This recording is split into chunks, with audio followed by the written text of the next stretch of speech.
kakanta mo pa lang. Diba? How about you, Sir Jano? What can you say about the teaser that we have? Ano lang yan, it's a teaser, so it's just a little taste of grabe pa ang mga mangyayari at mga pagtagulan, and all the singing from the contestants is excellent. Nice. Ako, I'm really excited about these panel of judges for this season because, of course, they're all very respected in the music industry. So talagang hindi ka... Well, me not so much. Ay, talaga ba?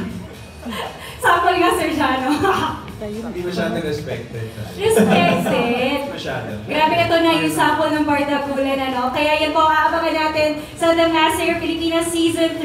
And again, that was a very incredible preview. At sana na-hook pa kayo to watch what we've got in store for Masked Singer Pilipinas Season 3. Mas max talaga kung may mask, di ba?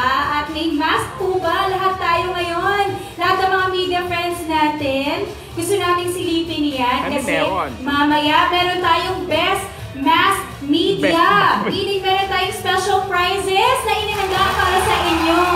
At yung prize na yan, ang pinakapasabog na mask, may 3 days and 2 nights, all-inclusive stay for 2 sa Tawal Resort, Zambales. Best kept secret. Yours to discover.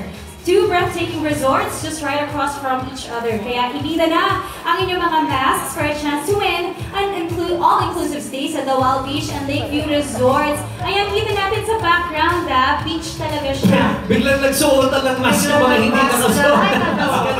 Ako may winner na. Sino? Naka-face mask, pang-COVID. Hindi kasama yung face mask. Pang-COVID. Gosh, ayan. Kaya mga kapatid, please wear your mask kasi mamaya they will also be the judge of the winners. Ang ganda kasi saktong-sakto, summer na, mainit.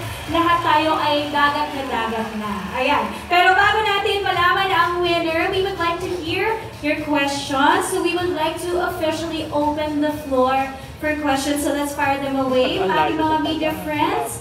We are starting the first question with Aster Amoyo from People's Journal.